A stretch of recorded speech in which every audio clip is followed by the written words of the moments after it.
এবার আমরা দেখব হচ্ছে cos থিটা ইকুয়াল টু -1 হলে থিটার মান কত হয়, রাইট?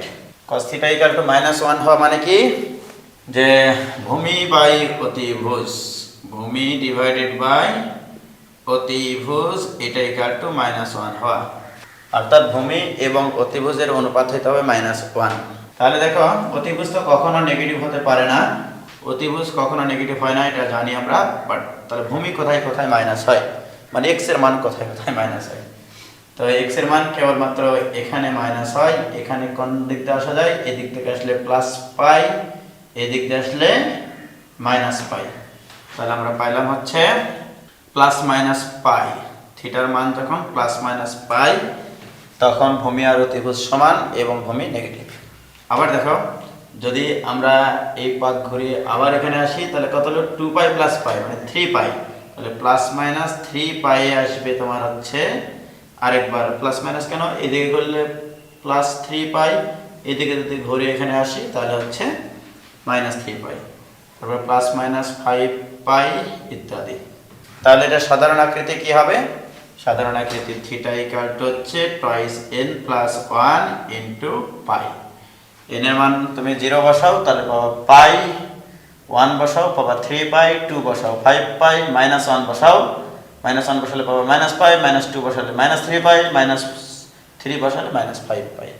এটা হচ্ছে সাধারণ আকৃতি। তাহলে cos থিটা ইকুয়াল টু -1 হলে theta equal to twice n plus 1 into পাই। তাহলে cos থিটা ইকুয়াল টু -1 হলে আমরা থিটার মান পাইলাম। এবার দেখব আমরা sin theta equal to sin alpha হলে, তো এটা কিভাবে চিন্তা করব। sin আলফা, মনে করো এই কোণটা হচ্ছে আলফা, ওকে। দেখো sin এর মান এখানেও পজিটিভ এখানেও পজিটিভ, এই কোণটা যদি আমরা নিই তাহলে এটা যদি আলফা হয় তাহলে এটা কত হবে পাই মাইনাস আলফা। তাহলে এই x অক্ষের ধনাত্মক দিক থেকে এই দুইটা সরলরেখায় যতভাবে আসা যায় ততগুলো সমাধান বিদ্যমানের। তাহলে শুরু করি। প্রথমত হচ্ছে একটা আলফা, তাহলে থিটার মান আলফা হওয়া সম্ভব। আবার এখান থেকে এখানে যদি আসি তাহলে এটা আসবে তোমার হচ্ছে পাই মাইনাস আলফা। ঘূর্ণন যদি দিতে পার করি আমরা তাহলে এখান থেকে এইটুকু হচ্ছে 2 পাই প্লাস আলফা, তাহলে 2 পাই প্লাস আলফা। আবার কি হবে, এখান থেকে এখানে আবার 2 পাই এর সাথে আবার এটা যোগ হবে, তার মানে দেখো 2 পাই এর সাথে এটা একবার যোগ, 2 পাই এর সাথে এটা একবার যোগ, তাহলেই কিন্তু তোমার ফার্স্ট কোয়াড্রেন্ট এবং সেকেন্ড কোয়াড্রেন্টে আসবে। তাহলে এটা 2 পাই এর সাথে এটা যোগ করলে 3 পাই মাইনাস আলফা। আবার যদি 2 পাই যোগ করি 4 পাই প্লাস আলফা, আবার 2 পাই যোগ করলে 5 পাই মাইনাস আলফা। তাহলে এটা জেনারেল আকৃতি কি দেখাও, 1 pi 0 pi 2 pi 3 pi 1 pi 3 pi 5 pi, sorry 0 pi 0 pi plus alpha, 2 pi plus alpha, 4 pi plus alpha. আবার দেখো এখানে 1 পাই 3 পাই 5 পাই সবই আছে, ওকে। তাহলে থিটা ইকুয়াল টু আসলে n পাই। এখন এর সাথে যে আলফাটা যুক্ত হচ্ছে, আলফাটা প্লাস মাইনাস আকারে যুক্ত হচ্ছে, রাইট। এখন এটা কখন প্লাস মাইনাস হচ্ছে, কখন প্লাস হচ্ছে কখন মাইনাস হচ্ছে, যখন লক্ষ্য করো এখানে পায়ের সহগগুলো যখন জোর তখন হয় প্লাস, তার মানে এটাকে সাধারণ আকারে আসলে লিখতে পারি n pi plus -1 to the power n into alpha. n এর মান যদি আমাদের জোর হয় তাহলে এই আকৃতির জিনিস থাকবে, n এর মান যদি বিজোড় হয় তাহলে এই আকৃতির জিনিস পাবো আমি। n এর মান যদি 3 বসাই তাহলে 3 পাই -1 টু দি পাওয়ার 3 মানে মাইনাস আলফা, তাহলে n pi minus alpha. Clear? তাহলে sin theta equal to sin alpha হলে ঘটনাটা ঘটবে এইটা, n pi plus -1 to the power n into alpha. Clear? তাহলে sin theta equal to sin alpha হলে যা হবে, cosec theta equal to cosec alpha হলেও তাই হবে। এবার tan theta equal to tan alpha করব। হ্যাঁ, tan থিটা কোথায় কোথায় পজিটিভ সেটা চিন্তা করো। tan theta equal to tan alpha নিব। তাহলে দেখো এখান থেকে এই কোয়াড্রেন্টে হতে পারে, এই কোয়াড্রেন্টে হতে পারে, that is alpha, that is alpha, that is alpha. So থিটার মান সরাসরি আলফা হতে পারে, আবার কি হতে পারে pi plus alpha, pi plus alpha. অথবা আমি এদিক থেকে যদি ঘুরি, এদিক থেকে ঘুরলে কি হবে মাইনাস পাই প্লাস আলফা। আবার যদি দুইবার করে ঘুরি তাহলে এর সাথে আমি কি করব 2 পাই করে যোগ করে দেব। দেখো এটা, দেখো এটার সাথে যদি আমি এই যে দেখো এখান থেকে এইটুকু তো আলফা, আবার আমি এখান থেকে এক পাক ঘুরিয়ে এখানে আসলে 2 pi plus alpha, that means এটার সাথে দেখো 2 পাই প্লাস আলফা, এটার সাথে যোগ করে দিলে কত আসবে? 2 পাই যুক্ত করলে 3 পাই প্লাস আলফা। তাহলে আর এখানে যোগ করতে হবে -2 পাই, তার কারণ এই দিক থেকে আমি করতে পারি। তাহলে -3 পাই প্লাস আলফা এটাও হতে পারে ঘড়ি কাটার দিকে যদি ঘড়ি, রাইট? তাহলে সর্বসাকল্যে আসলে যে জিনিসটা আসতেছে আমাদের জেনারেল আকৃতিটা কি আসতেছে? Theta equal to n pi plus alpha. দেখো n এর মান তুমি 1 বসাও, pi plus alpha, that means এইটা পাবা। n এর মান -1 বসাও, মাইনাস পাই প্লাস আলফা পাবা। এবার 2 বসাও, কত পাবা? 2 পাই বসালে 2 pi plus alpha, 2 pi plus alpha. -2 বসাও, -2 পাই প্লাস আলফা। কিভাবে দেখো? -2 পাই প্লাস আলফা কি করে হচ্ছে? এটা যদি আলফা হয় -2 পাই মানে কি জানো? এখান থেকে এইটুকু ঘড়ি কাটার দিকে গুণন -2 পাই, আবার এই রেখাতে আসতে হবে, দ্যাট মিন্স এইটুকু ঘড়ি কাটার বিপরীতে গুণলো, দ্যাট মিন্স প্লাস আলফা। তাহলে -2 পাই প্লাস আলফা, তার মানে কি আমার আরো একটা আসতে পারে যে -2 পাই প্লাস আলফা। অতএব theta equal to n pi plus alpha. আমাদের প্রত্যেকটা মোটামুটি sine cos tan cot sec cosec এগুলো প্রত্যেকটার 0 1 তারপরে +1 -1 আলফা এগুলো হয়ে গেল, রাইট? এবার আমরা 2-4টা অঙ্ক করি নাকি? আমাদের টার্গেট কি? যে সূত্রগুলো আমরা জানি সেই সূত্রগুলোতে কনভার্ট করা। ত্রিকোণমিতিক যে ইকুয়েশনটা দেওয়া থাকবে, হয় আমার টার্গেট থাকবে sin θ = 0 নিয়ে আসা, cos θ = 0 নিয়ে আসা, tan θ = 0 নিয়ে আসা, sin θ = sin আলফা নিয়ে আসা, cos θ = cos আলফা নিয়ে আসা, cot θ = cot আলফা নিয়ে আসা, এরকম আর কি। sin θ = 1, sin θ = -1 যা আসবে আর কি। আমরা যে কটা সূত্র জানি সেই সূত্রে তোমাকে নিয়ে আসা টার্গেট করতে হবে, রাইট? তো আমরা প্রথমত একটা টাইপের অঙ্ক নিচ্ছি, সেটা হচ্ছে a cos θ plus b sin θ এটা ইকুয়াল টু c।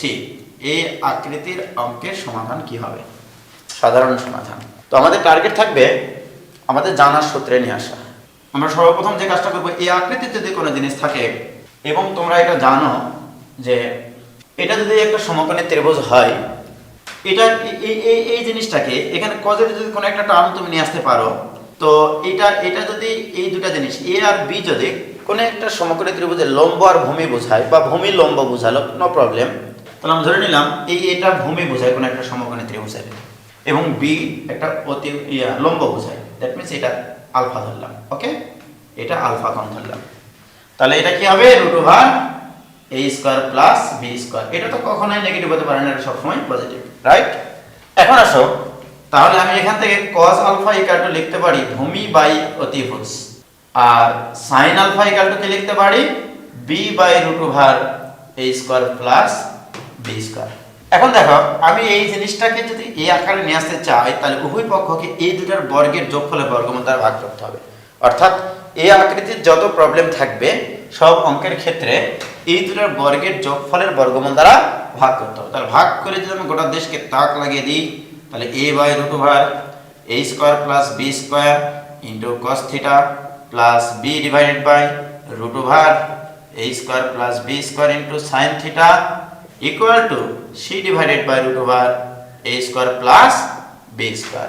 এখন আসি, এই জিনিসটাকে আমরা কি লিখতে পারবো? a/√a² প্লাস b² কে লিখতে পারবো cos আলফা। তাহলে cos alpha into cos θ plus sin alpha into sin θ, এটা ইকুয়াল টু, এটা এখনো জানি না, এটা পরে লিখছি, হ্যাঁ, a² প্লাস b²। এবারে বলো এই জিনিসটা কি লেখা যায়? এটা মানে cos of θ minus alpha, this equal to, এখানে যে ফর্মে আসবে ডান পাশের এই ডিজিটটাকে সেই ত্রিকোণমিতিক অনুপাতে নিয়ে আসতে হবে, c/√a² প্লাস b²। এটাকে লিখবা তুমি মনে করো cos বিটা, যেখানে তোমাকে বলে রাখলাম যে cos beta equal to c divided by √a² plus b²। যদি এটার মান জানা থাকতো, সে 1/2 আছে এখানে, তাহলে আমি লিখতাম cos π/3। যদি এখানে থাকতো √3/2, লিখতাম cos π/6 বা 30 ডিগ্রি, রাইট? এখানে যেহেতু মান জানা নেই, এই জন্য cos ধরে নিলাম আমি। এখানে যদি এরকম আসে 4/5, তাহলে cos বিটা ধরবা, কারণ 4/5 এর cos এর নির্দিষ্ট কোনো মান জানা নাই তোমার। এবারে বলো cos θ = cos আলফা টাইপ, অতএব θ ইকুয়াল টু কি হয়? Twice n pi plus minus alpha. Alpha মানে কি? Beta, right? অতএব θ equal to twice n pi plus minus beta plus alpha. Clear? এই হচ্ছে সাধারণ সমাধান। এখানে অবশ্যই একটা নোট দেওয়া উচিত, যেখানে n belongs to z, n belongs to z, অর্থাৎ n এর মান শূন্য সহ যে কোনো অখণ্ড সংখ্যা। এখানে অবশ্য সাইন আলফা এবং কজ আলফার মান কোন কোয়াড্রেন্টে বা কোথায় অবস্থান করে এটা বোঝা যায় a এবং b এর মানের উপরে। দেখা গেল a এর মান মাইনাস আছে, তার মানে কজ নেগেটিভ। কজ নেগেটিভ মানে কি সেকেন্ড কোয়াড্রেন্টে হতে পারে, থার্ড কোয়াড্রেন্টে হতে পারে। দেখা গেল এখানে b এর মান negative, that means sine alpha কোথায় অবস্থান করবে, হয় থার্ড কোয়াড্রেন্টে নয়তো বা ফোর্থ কোয়াড্রেন্টে। তাহলে আমরা এই জিনিসগুলো আমরা বুঝলাম। তাহলে এই আকৃতির যত অঙ্ক আছে সব এভাবে করা যাবে। ওকে, এবারে এই টাইপের একটা প্রবলেম করি আমরা।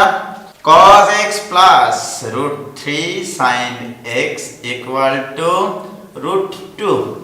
এই প্রবলেমটা করব, সেটা হচ্ছে ব্যবধি ছাড়া, x এর কোনো কন্ডিশন আমি এনে দিলাম না। তাহলে এই আকৃতির অঙ্কটা কিন্তু এরকম, দেখো a cos x plus b sin x এটা ইকুয়াল c, এই আকৃতি, রাইট? প্রথম কাজ কি আমাদের? প্রথম কাজ হচ্ছে আমাদের এই দুটা সহগের বর্গের বর্গমূল দ্বারা ভাগ করা। দ্যাট মিনস অতিভুজ দ্বারা ভাগ করছি কিন্তু আমরা। তাহলে এখানে 1 আর √3 বর্গের যোগফল 4 বর্গমূল 2, তাহলে অতএব 1/2 cos x plus √3/2 sin x equal to, এটাকে 2 দ্বারা ভাগ করলে 1/2। আমি মনে করো এই অঙ্কটাকে cos ফরম্যাটে নিয়ে যাই। আমাদের দেশের স্টুডেন্টদের মধ্যে একটা ভুল ভ্রান্তি আছে, কিন্তু দেখা গেল অ্যানসার একরকম আছে, তোমার সাথে অ্যানসার আরেক রকম আসে, বিট্রে করে। তখন আমাকে অনেক স্টুডেন্টস এসে জিজ্ঞাসা করে, ভাই বইয়ের অ্যানসার সাথে মিললো না। আমি বললাম যে তুমি কি কনফিডেন্স আছে তোমার এটা সঠিক? ভাই হ্যাঁ সঠিক, তাহলে তুমি সঠিক। কি কারণে? দেখো আমি এটাকে cos ফরম্যাটে যদি নিয়ে যাই তাহলে এক প্রকারের অ্যানসার আসবে, সাইন ফরম্যাটে নিয়ে গেলে আরেকটা অ্যানসার আসবে, রাইট? বাট নির্দিষ্ট ব্যবধি যখন দেওয়া থাকবে, ব্যবধির মধ্যে কিন্তু একই রকম অ্যানসার আসতে হবে। তাহলে 1/2 কে আমি cos ফরম্যাটে লিখলাম, cos π/3 মান 1/2, তাহলে cos x plus sin π/3, sin π/3 sin x equal to 1/2। এটা এখন লিখবো না, কারণ দেখি যে আমাদের এটা সূত্র ফেলানোর জন্য cos ফর্মে আসে নাকি sin ফর্মে আসে, রাইট? তাহলে এটা যদি আমরা লিখি, এখানে আসবে cos x - π/3 ইকুয়াল টু 1/2 মানে cos π/4। cos ফর্মে আসলো। আমি যদি এটা sin এর ফর্মে নিয়ে যেতাম, তাহলে এখানে লিখতাম হচ্ছে sin √3/2, এখানে লিখতাম cos, এখানে হচ্ছে sin তোমার হাফ মানে 60 ডিগ্রি, π/3 আর কি। ওকে, π/6। তাহলে এখানে আসতো √3/2 মানে cosটা নিয়ে আসতাম। cos কত ডিগ্রি মান √3/2? 30 ডিগ্রি। π/6 নিয়ে আসতাম, তাহলে এখানে sin π/6 লিখতাম, এখানে cos π/6 লিখতাম, তাহলে আরেকটা সূত্র আসতো। তো যাই হোক, সেটা কোনো কথা না, কথা হচ্ছে কথার কথা। এই cos θ = cos alpha, cos θ = cos alpha. এটা থিটার মান আমরা জানি x - π/3 equal to twice n π plus minus alpha মানে π/4, যেখানে n বিলংস টু z। অতএব x equal to twice n pi plus minus π/4 plus π/3, যেখানে n belongs to z। এটাই সাধারণ সমাধান। এখন ঘটনা হচ্ছে যে যদি তোমাদের এখানে এই রেঞ্জটা দিয়ে দিতাম, x এর ব্যবধি দিয়ে দিতাম এরকম -2 pi is less than or equal to x is less than or equal to 2 pi, তখন স্যাররাও শিখাইছে, আমিও শিখাই এটাই যে n এর মান 0 বসাবা, কারণ n এর মান শূন্য সহ যে কোনো অখণ্ড সংখ্যা। তোমরা যেটা করো যে n এর মান 0 বসাবা, +-1 বসাবা, +-2 বসাবা, +-3 বসাবা, যখনই দেখবা x এর ব্যবধি এই ব্যবধির বাইরে চলে যাচ্ছে তখন সেখানে থেমে যাবা, রাইট? তো আমি এটাও করাই, তবে আরেকটা জিনিস করাই, সে আমার x এর এই মানটা এই ব্যবধির মধ্যে থাকতে হবে। তাহলে n এর এক্সাক্ট কি কি মানের জন্য, আমি যদি প্রশ্ন করতাম n এর কোন কোন মানের জন্য এই ব্যবধির মধ্যে x থাকবে, এরকম ছোট্ট একটা প্রশ্ন, তাহলে আমি করতাম কি জানো, x এর মান যেহেতু এটা আর আমাকে বলে দিয়েছে -2 pi is less than or equal to x is less than or equal to 2 pi, তাহলে আমি পজিটিভ মানের জন্য একবার নিই যে -2 pi is less than or equal to twice n pi plus pi/4 plus pi/3, clear? is less than or equal to 2 pi, pi দুই পক্ষ থেকে নাই, তাহলে -2 is less than or equal to pi তো নাই হয়ে গেছে, twice n plus 1/4 plus 1/3 মানে 7/12 is less than or equal to, এখানে থাকছে তোমার 2, তাহলে বা বিয়োগ করে দিই -2 - 7/12 is less than or equal to 2a is less than or equal to 2 - 7/12, তাহলে এখানে আসে আমাদের বা মাইনাস 12 × 24 এর সাথে কত হয় জানো, 31 -31/12 is less than or equal to twice n is less than or equal two বাড়ার জন্য 24 থেকে 7 বাদ দিলে কত হয় 17 17 ডিভাইডেড বাই 12 তো একবার 2 দ্বারা যদি ভাগ করে দিই -31 divided by 24 is less than or equal to n is less than or equal to 17 divided by 24 এখন ঘটনা হচ্ছে যে n এর কোন কোন মানের জন্য এই ব্যবধির মধ্যেই আমার মানটা থাকবে এখন দেখো তুমি বলেছো n এর মান হবে সকল পূর্ণ সংখ্যা সেট আবার এখানে বলতেছো না -31/24 এর থেকে বড় হবে সমান হবে অথবা এর থেকে বড় হবে কিন্তু 17/24 এর সমান হবে অথবা এর থেকে ছোট হবে তো n এর মান তো ভগ্নাংশ হতে পারে না তাহলে এর মধ্যে পূর্ণ সংখ্যা কি কি আছে 17/24 এর থেকে ছোট পূর্ণ সংখ্যা আছে 0 তাহলে n এর মান 0 একটা আর কি কি পূর্ণ সংখ্যা আছে -1 আছে -2 যদি নিই তাহলে বিপদ এই যে দেখো -31/24 মানে -1 পয়েন্ট সামথিং তাহলে এর থেকে বড় নিতে হবে দ্যাট মিন্স 0 আর -1 তাহলে এই ক্ষেত্রে যখন আমি এখানে প্লাস চিহ্ন ব্যবহার করে নিলাম তখন n এর মান আমার আসলো 0 আর -1 আর যদি মাইনাস চিহ্ন ব্যবহার করতাম তাহলে কি আসবে দেখো এখানে মাইনাস তাহলে এখানে লসাগু করলে কত আসতো π/3 π/4 তাই না তাহলে 3 4 12 তাহলে 4টা থেকে 3 বাদ দিলে 1/12 এখানে আসতো প্লাস 1/12 1/12 তাহলে এখানে আসতো 1/12 এখানে 1/12 এখানে আসতো 25/12 মাইনাস 25/12 এখানে আসতো 23 আসতো ওকে এবার 2 দ্বারা ভাগ করে দিলে 12 হলো 24 25/24 আর একটা এখানে আসতো n এর মান 2 দ্বারা ভাগ করলে 23/24 ওকে এবার আবারো দেখো এটা হচ্ছে 23/24 0 পয়েন্ট সামথিং রাইট ওটা থেকে ছোট নিতে হবে কিন্তু আবার পূর্ণ সংখ্যাও নিতে হবে এটাও মাথায় রাখতে হবে ঠিক আবার দেখো -25/24 এটা থেকে আবার বড় নিতে হবে -1 পয়েন্ট সামথিং এটা থেকে বড় নেওয়া যাবে তাহলে বড় নিলে আমার আসবে হচ্ছে -1 ওকে এখন দেখো তুমি যদি চেক করে দেখো n এর মান এখানে 0 বসাবো n এর মান 0 বসালে কত আসে x = π/4 প্লাস π/3 আবার আরেকটা আসবে π/3 মাইনাস π/4 এখানে কত আসতেছে 7π/12 এখানে আবার কত আসতেছে π/12 এই দুটাই কিন্তু এই ব্যবধির মধ্যে আছে ওকে তার মানে এটাও নেওয়া যাবে এটাও নেওয়া যাবে n এর মান যদি 1 বসাইতাছে n এর মান 1 বসালে 2π প্লাস π/4 প্লাস π/3 অথবা আসতো তোমার অর 2π মাইনাস π/4 প্লাস π/3 তাহলে এটার যোগফল কত আসছে দেখো 2π এর থেকে অবশ্যই বড় হয়ে যাচ্ছে প্লাস আকারে আছে সুতরাং এটা নেওয়া যাবে না এটাও 2π এর থেকে বড় হয়ে যাবে π/3 মাইনাস π/4 মানে π/12 দ্যাট মিন্স 2π প্লাস সামথিং এটা নেওয়া যাবে না তার মানে এটা গ্রহণযোগ্য না -1 বসে দেখো ঠিকই ওই ব্যবধানের মধ্যে আসবে তাহলে তুমি এখান থেকে n এর মান শেয়ার হয়ে যেতে পারো যে n এর মান এক্স্যাক্টলি দুইটা মানের জন্য এই ব্যবধানের মধ্যে x এর মান পাওয়া সম্ভব ক্লিয়ার এবার একটা খুবই সুন্দর একটা প্রবলেম সেটা হচ্ছে যে cos θ প্লাস sin θ এটা √2 sin 2θ এই ধরনের একটা প্রবলেম আছে এই প্রবলেমটা করতে গিয়ে পোলাপানটা একটা জায়গায় ভুল করে সেই ভুলটা আমি তাদের ঘরে ধরিয়ে দিই প্রথমত এটা বর্গ করেও করে অনেকে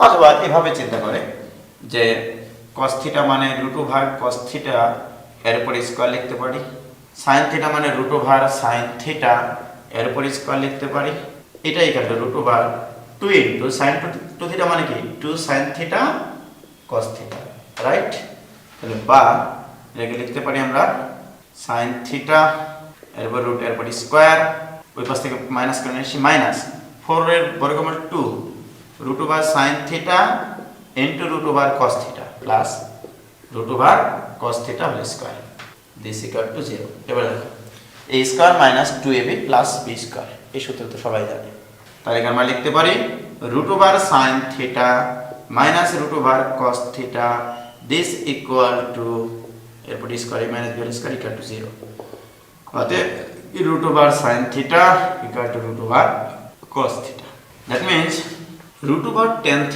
equal to 1 that means tan θ equal to 1 এখানে সবাই লিখে এটা equal to tan π/4 রাইট এখানে সবাই লিখে যে θ equal to nπ plus π/4 যেখানে n belongs to z কিন্তু এখানে হবে না এটা কারণ কি দেখো এখানে যে কাজটা হবে দেখো n এর মান যদি তুমি 1 বসাও that means π plus π/4 তাহলে কোন কোন কোঅর্ডিনেটে পড়ছে দেখো n এর মান যদি 0 বসাও π/4 এখানে n এর মান যদি 1 বসাও pi plus pi by 4 that means এখানে, তাহলে এটা হচ্ছে পাই প্লাস পাই বাই 4 আর এখান থেকে এইটুকু হচ্ছে পাই বাই 4।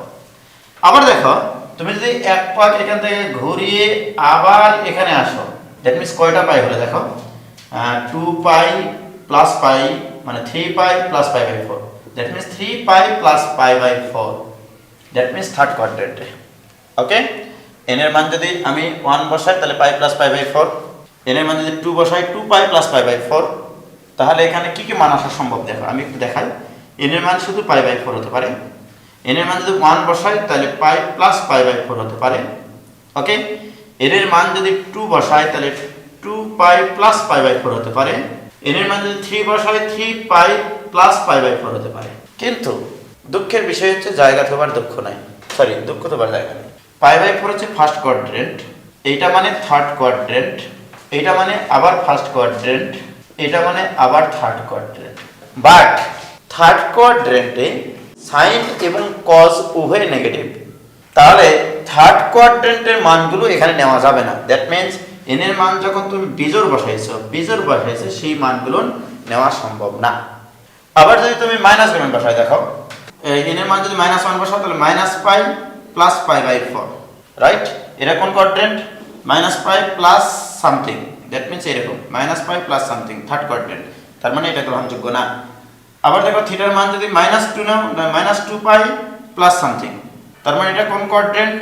-2 পাই এটা প্লাস সামথিং মানে এখানে ফার্স্ট কোয়াড্রেন্ট সাইন এবং কস উভয় পজিটিভ এবং যেটা মান নির্ণয় করা সম্ভব।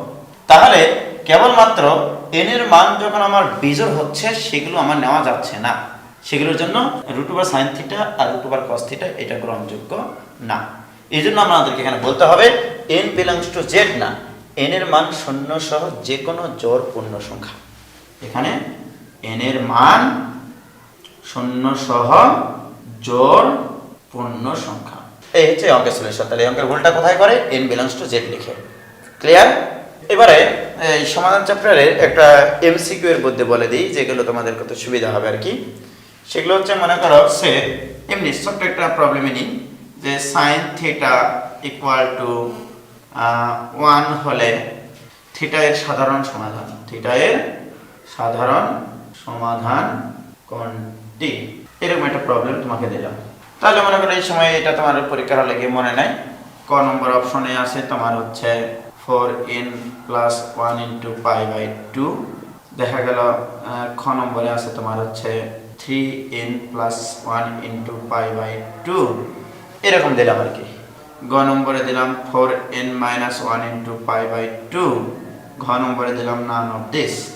এটা কিভাবে চেক করবা? চেক করবা হচ্ছে প্রথম কাজ হচ্ছে এখানে n এর ইচ্ছা মতো একটা মান বসাবা, ইচ্ছা বাই খুশ ইকুয়াল টু যা ইচ্ছা তাই, রাইট? এমন মান বসাবা যেন এই মানগুলো ভিন্ন ভিন্ন হয়। সে n এর মান তুমি এখানে যদি 0 বসাও এখানে π/2 এখানেও π/2 হবে, কিন্তু এই মান বসানো যাবে না, n এর মান 0 বসানো যাবে না। n এর মান 1 বসাও, 1 বসালে কত হয়? 5π/2, দ্যাট মিন্স n এর মান যদি 1 হয় 5π/2 মানে হচ্ছে 450 ডিগ্রি, রাইট? বা 5π/2 লিখলে সমস্যা নাই। এবারে n এর মান এখানে 1 বসাইছি, 1 বসালে কত আসবে? 4π/2, 4π/2 মানে 2π, রাইট? n এর মান এখানে 1 বসালে এখানে আসবে কত? 3π/2। ওকে, এখন দেখো এই মানগুলোর যে মানটা আমার এই সমীকরণকে সিদ্ধ করবে সেটাই आंसर। এখন দেখো 2π মানে হচ্ছে 360 ডিগ্রি, 360 ডিগ্রির মান হচ্ছে 0, sin 360 ডিগ্রির মান 0, sin 5π/2, 5π/2 কোথায় অবস্থান করে দেখো, এভাবে তুমি শুধু ঘোরাবা, এই মনে করো 1π/2, 2π/2, 3π/2, 4π/2, 5π/2 এখানে, তার মানে 90 ডিগ্রি, দ্যাট মিন্স π/2। sin π/2 এর মান কত? 1, দ্যাট মিন্স 1 মিলে গেছে, তাহলে এটাই आंसर। তোমার কপালের নাম যদি সকাল হয় তাহলে খুব তাড়াতাড়ি প্রথমে মিলে যাবে, আর কপালের নাম যদি একটু গোপাল হয়ে যায় তাহলে মনে করো দ্বিতীয়টা তৃতীয়টা এগুলো চেক করে দেখতে হবে। 3π/2 মানে কি? 3π/2 মানে 1π/2, 2π/2, 3π/2 এখানে, মানে এই কোণটা -π/2, রাইট? sin -π/2 এর মান কত? -1, তোমার এখানে আছে +1, রাইট? তাহলে आंसर হবে এটা। তাহলে এইভাবে চেক করে তুমি দেখতে পারো এমসিকিউ आंसर করার জন্য। সমাধান চ্যাপ্টারের প্রত্যেকটা অঙ্ক এরকম চেকিং এন্ড মেকিং পদ্ধতিতে করা যায়, যে n এর মান ইচ্ছামতো বসিয়ে আলাদা আলাদা কোণগুলো বের করবা, ওই কোণগুলোর মধ্যে যে কোণটা আমাকে সিদ্ধ করবে সেই অপশনটাই তোমার অ্যান্সার। তাহলে সমাধান চ্যাপ্টার এখানে শেষ। এবার আমরা চলে যাবো হচ্ছে ত্রিভুজের গুণাবলী চ্যাপ্টারে। ত্রিভুজের গুণাবলী মানে কি কি গুণ আছে ত্রিভুজের। তো এই ত্রিভুজের গুণাবলী চ্যাপ্টারগুলো তোমরা অবশ্য অনেক সুন্দরভাবে করেছো, যে এইটা যদি এ বি সি একটা ত্রিভুজ হয়, এখানে বেশ কয়েকটা রুল আছে, সেটা হচ্ছে সাইন রুল, কোসাইন রুল, এগুলো। তো দেখো যে এটা যদি এ কোণ, এটা হচ্ছে বি কোণ, এটা সি কোণ। এ কোণের বিপরীত বাহুর দৈর্ঘ্যকে তুমি স্মল এ দ্বারা প্রকাশ করো, বি কোণের বিপরীত বাহুর দৈর্ঘ্যকে স্মল বি দ্বারা প্রকাশ করো, আর সি কোণের বিপরীত বাহুকে স্মল সি দ্বারা প্রকাশ করা হয়। তাহলে ঘটনাটা হলো যে ঘটনা এটার ক্ষেত্রে তোমরা জানো sine rule, A by sine A equal to B by sine B equal to C by sine c. বাহুগুলোর দৈর্ঘ্য সব স্মল লেটারে আর কোণগুলো সব ক্যাপিটাল লেটারে। This equal to twice R, এটা পরিবেশার্ধ, আরটাকে বলা হয় পরিবেশার্ধ। আর আমি বলি হচ্ছে কে, যে কোনো একটা ধ্রুবক মান কে। A by sine A equal to B by sine B equal to C by sine c. তো ঘটনা হলো যে এই সূত্রটা আমি ইউজ করবো বিভিন্ন ক্ষেত্রে। আরেকটা হচ্ছে কোসাইন সূত্র, এগুলো হচ্ছে ভেক্টর দিয়ে প্রমাণ করা যায়, এটা তোমরা জানো। যেমন আমি যদি এইটা এই কাজ করি যে এই মনে করো একটা ত্রিভুজ, এটাকে ভেক্টর দিয়ে প্রকাশ করলাম, এই এদিকে একটা ভেক্টর চিহ্ন দিলাম, রাইট। দেখো একটা জিনিস চিন্তা করে যে এখানে আমি ভেক্টরের কিছু মানে এই যে তীর চিহ্ন দেওয়ার অর্থ হচ্ছে এটা হচ্ছে এ ভেক্টর যার মান হচ্ছে এ, এটা হচ্ছে বি ভেক্টর যার মান হচ্ছে বি, আর এটা হচ্ছে সি ভেক্টর যার মান হচ্ছে সি। আমি এখান থেকে যে কোনো একটা থেকে আমি সব প্রমাণগুলো করতে চাই, কোসাইন রুলগুলো। দেখো এখানে ত্রিভুজের যোগ সূত্র নামে একটা সূত্র আছে ভেক্টরে, তোমরা জানো, বা যোগসূত্র ভেক্টরের, যে একটা ভেক্টরের শীর্ষবিন্দুতে আরেকটা ভেক্টরের পাদবিন্দু মিলিত হলে তাদের অপর ভেক্টরটা লব্ধি নির্দেশ করে। দ্যাট মিনস এইটা প্রথম ভেক্টরের পাদবিন্দু থেকে শেষ ভেক্টরের শীর্ষবিন্দু পর্যন্ত এটা হচ্ছে লব্ধি ভেক্টর। এটা লব্ধি ভেক্টরের মান, এটা হচ্ছে লব্ধি ভেক্টর। তাহলে বি ভেক্টর ইকুয়াল টু তুমি লিখতে পারো c vector plus a vector. তাহলে আমি যদি এখানে করি যে b vector dot b vector, তাহলে this equal to c vector plus a vector dot আবার c vector plus a vector, এইটা। তাহলে বা বি ডট বি মানে কি, বি এর মান cos 0 degree, this equal to এটা যদি গুণ করি তাহলে C dot C plus C dot A plus A dot C plus A dot A. তাহলে বি ডট বি মানে B square, B into B মানে বি স্কয়ার, cos 0 মান 1, তাহলে সি ডট সি একবারে লিখি C square plus A dot A মানে A square লিখি। আর তোমরা জানো যে ভেক্টরের ডটগুলো বিনিময় সূত্র মেনে চলে, সি ডট এও যা এ ডট সিও তাই। তাহলে আমি এখানে লিখি 2 ইন্টু এ ডট সি। মানে এ ডট সি মানে কি তোমরা জানো, দেখো এখানে একটা পি একটা ভেক্টর, এখানে কিউ একটা ভেক্টর, রাইট। যখন পি ডট কিউ তোমরা ফিজিক্সে শিখেছিলা যে পি ডট কিউ মানে হচ্ছে পি এর মান কিউ এর মান ইন্টু এদের মধ্যবর্তী কোণের কোসাইন। দ্যাট মিনস এটা যদি আলফা হয় কস আলফা হয়, রাইট। এটাই তোমরা শিখো। বাট আমার প্রশ্ন হচ্ছে এই মধ্যবর্তী কোণ আলফাটা কিভাবে নির্ধারণ করো। দেখা গেল আমার পি ভেক্টরটা আছে এরকম, দ্যাট ইজ পি ভেক্টর, এটা হচ্ছে কিউ ভেক্টর, ওকে, এটা হচ্ছে কিউ ভেক্টর, এটা হচ্ছে পি ভেক্টর। প্রশ্ন হচ্ছে এবারে পি এবং কিউ এর মধ্যবর্তী কোণ বলতে কি বোঝায়। তোমরা নিশ্চয়ই এই কোণটা নিবা না। আসলে দুইটা ভেক্টরের মধ্যবর্তী কোণ বলতে বোঝায় একটা বিন্দু থেকে দুইটা ভেক্টর বের হয়ে যেতে হবে, অথবা একটা বিন্দুতে দুইটা ভেক্টর এসে মিলিত হবে, এটা হচ্ছে তার মধ্যবর্তী কোণ। যেমন দেখো এই বিন্দু থেকে এই ভেক্টরটা বের হয়ে গেছে আর এই বিন্দুতে এই ভেক্টরটা প্রবেশ করেছে। বাট আমার কোশ্চেনটা কি, দুইটা ভেক্টরের মধ্যবর্তী কোণ বলতে বোঝায় একটা বিন্দুতে দুইটা ভেক্টর এসে মিলিত হতে হবে, অথবা দুইটা ভেক্টরই বের হয়ে যেতে হবে। যেমন দেখো এই ক্ষেত্রে এই বিন্দুটা থেকে এই ভেক্টরটা বের হয়ে গেছে, এই ভেক্টরটা বের হয়ে গেছে, সুতরাং এদের মধ্যবর্তী কোণ হচ্ছে এইটা। আবার এটা হতে পারতো এই যে মনে করো এখানে মনে করো এই হচ্ছে একটা ভেক্টর পি, এটা প্রবেশ করলো এই বিন্দুতে, আরেকটা ভেক্টর হচ্ছে কিউ, সেটাও এই বিন্দুতে প্রবেশ করলো। তাহলে এদের মধ্যবর্তী কোণ বলতে কি বোঝাবে, দ্যাট মিনস এই কোণটা বোঝাবে, দ্যাট ইজ এটা হচ্ছে আলফা। এটা কেন এখানে কাজ করে দেখো, এ ডট সি আমি তোমাদের মানে পড়াতে গিয়ে অনেক দেখেছি, এ ডট সি মানে কি করে ফলাফল না জানো, এ ভেক্টর এইটা সি ভেক্টর এইটা, সুতরাং মধ্যবর্তী কোণ এইটা। কিন্তু কথা কি ছিল তোমাদের সাথে আমার, কথা ছিল হচ্ছে কথার কথা, যে আমার দুটো ভেক্টরের মধ্যবর্তী কোণ বলতে বোঝায় একটা বিন্দু থেকে দুইটা ভেক্টরই বের হয়ে যেতে হবে, রাইট? লক্ষ্য করে দেখো, বি বিন্দু থেকে এই ভেক্টরটা বের হয়েছে আর সি ভেক্টরটা প্রবেশ করেছে। ওকে, এটাকে আমাকে প্রবেশ না করে এটাকে বর্ধিত করে দিতে হবে। দ্যাট মিন্স একটা বিন্দু থেকে দুইটা ভেক্টর বের করে দিতে হবে। তাহলে দুটো ভেক্টরের মধ্যবর্তী কোণ বলতে কি বোঝায়? বিন্দুটা থেকে দুটা ভেক্টর বের হয়ে যেতে হবে অথবা দুইটা ভেক্টরে প্রবেশ করতে হবে। কিন্তু এক্ষেত্রে কি হয়েছে, বি ভেক্টর থেকে বি বিন্দু থেকে এ ভেক্টরটা বের হয়ে গেছে আর সি ভেক্টরটা প্রবেশ করেছে, কিন্তু আমাদের কথা এরকমটা ছিল না। তাহলে এটাকে একটু বর্ধিত করে দিই। বর্ধিত করে দেওয়ার পরে এই কোণটা হবে হচ্ছে এ এবং সি এর মধ্যবর্তী কোণ, এ ভেক্টর এবং সি ভেক্টরের মধ্যবর্তী কোণ। এই কোণটা যদি বি কোণ হয় তাহলে এটা হবে পাই মাইনাস বি।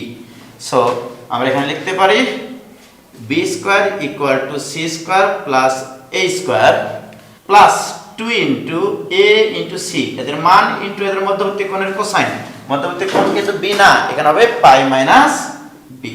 ওকে, তাহলে বা তোমরা বলবা ঠিক আছে, this equal to C square plus A square cos pi minus b থাকলে minus cos b minus twice a c cos b. তাহলে এখান থেকে কস বি ক্যালকুলেট লেখা যাচ্ছে c square plus A square minus b square divide by twice c a. একবারে লিখলাম। হ্যাঁ, এই হচ্ছে কস বি এর কোসাইন মানে সূত্র আর কি, কোসাইন সূত্রের একটা পাইলাম। এখন দেখো এখানে যে কাজটা করেছি আমি, কস বি এর যখন সূত্র নিয়ে এসেছি তখন বি ভেক্টরকে আমি অপর দুটা ভেক্টরের যোগফল বা বিয়োগফল আকারে যাই হোক যেভাবে হোক প্রকাশ করেছি। যদি তোমার কস সি এর প্রমাণ নিয়ে আসতে বলে তাহলে সি ভেক্টর ইকুয়াল টু লিখবা B vector minus A vector, তারপরে সি ডট সি করবা। যদি তোমাকে কস এ বের করতে বলে তাহলে A vector equal to B vector minus C vector করে ডট গুণ করে দেবা। ক্লিয়ার? অবশ্যই অ্যান্সার আসবে। তাহলে কস এ এবং কস সি এর মানটা তোমাদের বের করার কাজ থাকলো। বাট সূত্রটা আসবে এরকম, cos a equal to b square plus c square minus a square divided by twice bc এবং cos c equal to আসবে a square plus b square minus c square divided by twice ab। এই হচ্ছে তিনটা হচ্ছে cosine সূত্র, cosine formula বলা হয় এই তিনটাকে। এখানে এই ভেক্টরগুলো দিয়ে আরেকটা জিনিস ব্যাখ্যা করা যায়, তোমরা এটা জানো অবশ্য। যেমন ভেক্টরের ব্যবহার অনেক জায়গায় আছে। যেমন তোমরা সামান্তরিক সূত্র যখন প্রমাণ করতে ভেক্টরে মানে ফিজিক্সে, যে এটা যদি পি ভেক্টর হয় এটা যদি কিউ ভেক্টর হয় তাহলে এদের লব্ধির মান নির্ণয় করো, রাইট? লব্ধির মান কিভাবে বের করো? এই সামান্তরিক অঙ্কন করে এর কর্ণটা হয় লব্ধি, দ্যাট ইজ আর ভেক্টর সে। তো এটাকে আমরা কিউ ভেক্টর লিখতে পারি।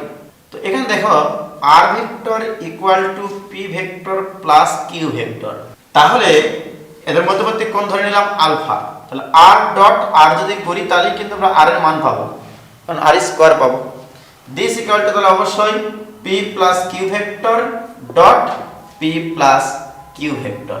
তো আমি যদি এখানে আর ডট আর মানে কি আর স্কোয়ার, একটু আগে শিখেছি। এবার এখানে গুণ করে দেব p dot P plus p dot q plus q dot P plus q dot q, বা R square equal to p dot p মানে পি স্কোয়ার, পি ডট এটা পরে লিখছি। এবার কিউ ডট কিউ মানে হচ্ছে q square. Okay, plus q dot p কে p dot q লেখা যায়, আমরা জানি ডট গুণ বিন সূত্র মেনে চলে। তাহলে এখানে আসবে 2 ইন্টু পি ডট কিউ। আমি এই জিনিসটা মনে রাখাই যে দুইটা ভেক্টরের লব্ধির বর্গ ভেক্টর দ্বয়ের মানের বর্গের যোগফল প্লাস 2 ইন্টু তাদের ডট গুণ, 2 ইন্টু তাদের ডট গুণ। ক্লিয়ার? এই যে কনসেপ্টটা, এই কনসেপ্টটা মেকানিক্সে যে কি কাজ করে মানে বলবিদ্যার ম্যাক্সিমাম লব্ধি নির্ণয়ের অঙ্কগুলো এই উপলব্ধি করে করা যায় এই ভেক্টরের উপলব্ধি দিয়ে।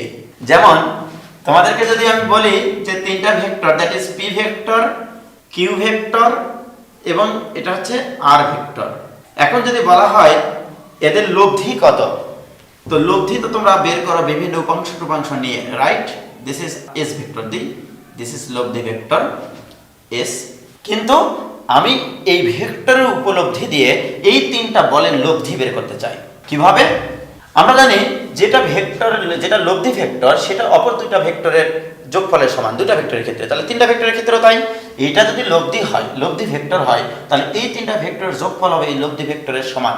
কারণ লব্ধি ভেক্টরের সংজ্ঞা হচ্ছে তাই, যে ভেক্টরটা এই তিনটা ভেক্টর কোন একটা পয়েন্টে ক্রিয়া করলে যে কার্যকলাপ করত তাকে রিপ্লেস করে দিয়ে আরেকটা সমপরিমাণ সমান ভেক্টর আমরা যদি দিতে পারি, দেন সেটা হচ্ছে লব্ধি ভেক্টর, রাইট? তাহলে এস ভেক্টর ইকুয়াল টু তাহলে কি হবে P plus Q plus R vector. Clear? আমি যদি এখন এস এর মান বের করতে চাই তাহলে এস এর মান বের করতে চাইলে S vector dot S vector করতে হবে, this equal to P plus Q plus R vector dot P plus Q plus R vector. এখন আসি আমরা, অতএব এস ডট এস মানে কি এস স্কয়ার। এবার দেখো পি দ্বারা গুণ করলে পি ডট পি আসবে পি স্কয়ার, সরি এটা ইকুয়াল টু পি স্কয়ার আসবেই, প্লাস কিউ ডট কিউ এর সাথে একসময় কিউ স্কয়ার আসবেই, আবার আর ডট আর সমান সমান কি আসবে আর স্কয়ার আসবে, প্লাস এবার দেখো পি দ্বারা যখন কিউ কে গুণ করবা পি ডট কিউ আসবে, কিউ দ্বারা যখন পি কে গুণ করবা পি ডট কিউ আসবে, দুইটা পি ডট কিউ আসবে, দ্যাট মিন্স 2 ইনটু এভাবে আমি লিখি আসলে p dot q plus q dot R plus R dot p. এই হচ্ছে তোমার তিনটা ভেক্টরের লব্ধি নির্ণয়ের জন্য উপযুক্ত একটা সূত্র। দেখো আগের মতোই কিন্তু যে দুইটা ভেক্টরের জন্য লব্ধি বের করতে বলেছে, লব্ধি স্কয়ার ইকুয়াল টু ওই দুইটা ভেক্টরের মানের বর্গের যোগফল প্লাস 2 ইনটু তাদের ডট গুণন। এখানেও তাই, যে আমি যখন পি কিউ আর মানের তিনটা ভেক্টর নিচ্ছি, এই তিনটা ভেক্টরের লব্ধি স্কয়ার ইকুয়াল টু ওই তিনটা ভেক্টরের বর্গের যোগফল প্লাস 2 ইনটু তাদের ডট গুণন। আমি বলেছি তাদের ডট গুণন, তাদের ডট গুণন মানে পি ডট কিউ ডট আর না, তাদের ডট গুণন মানে দুইটা দুইটা করে ভেক্টর নিয়ে যতভাবে ডট গুণন করা যায়। দুইটা করে ভেক্টর কতভাবে নেওয়া যায়, পি কিউ নেওয়া যায়, কিউ আর নেওয়া যায়, আবার পি আর নেওয়া যায় বা আর পি নেওয়া যায়। ক্লিয়ার?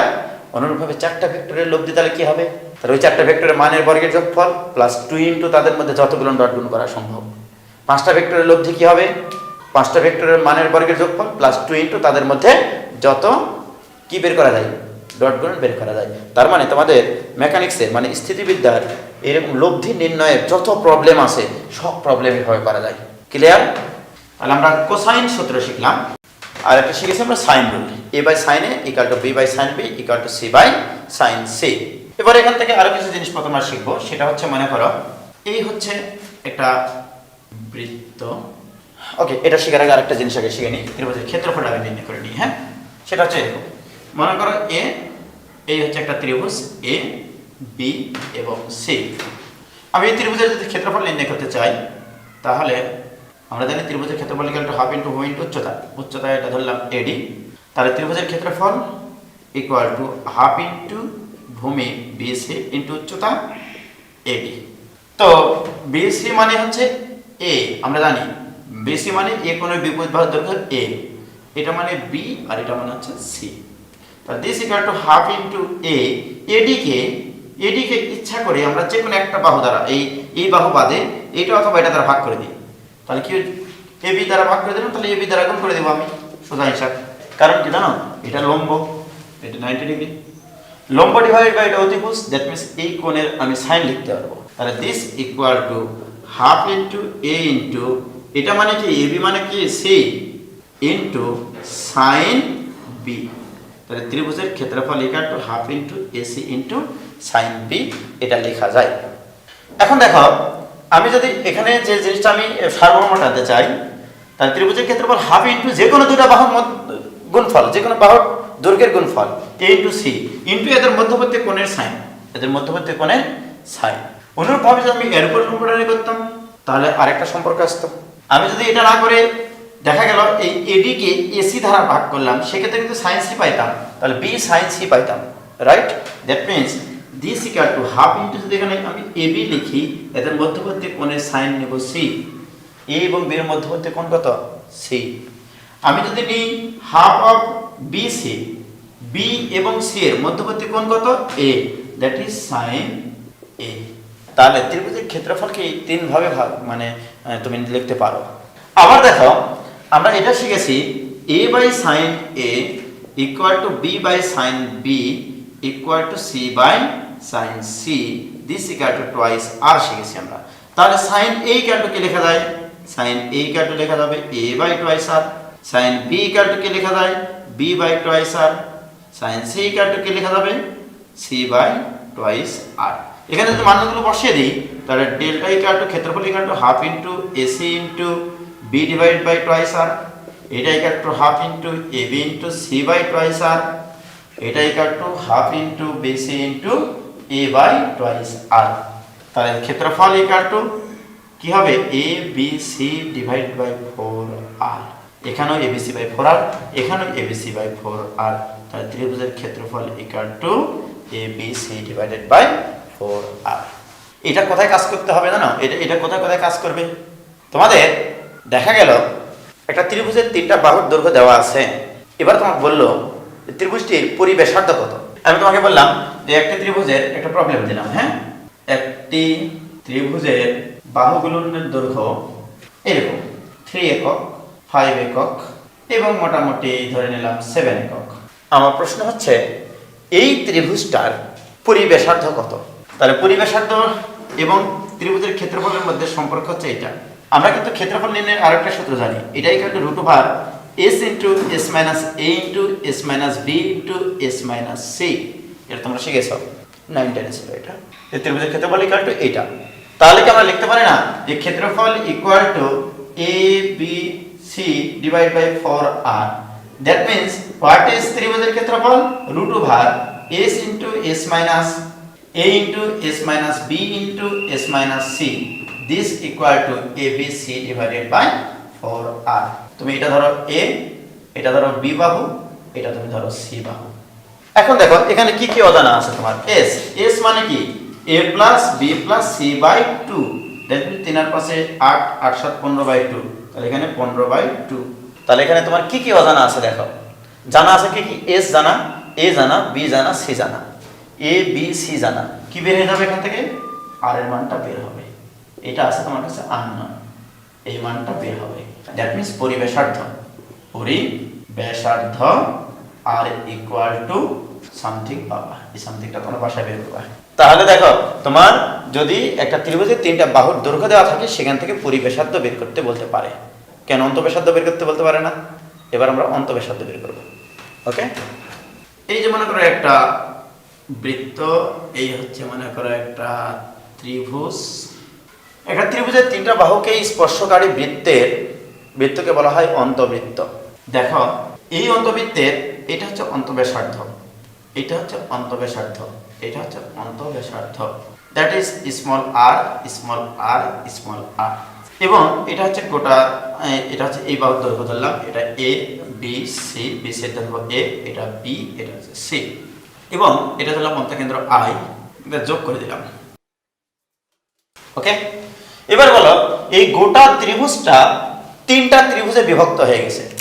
ABC ত্রিভুজের ক্ষেত্রফল ABC ইকুয়াল টু ত্রিভুজ ক্ষেত্র BIC প্লাস ত্রিভুজ ক্ষেত্র CIA প্লাস ত্রিভুজ ক্ষেত্র AIB।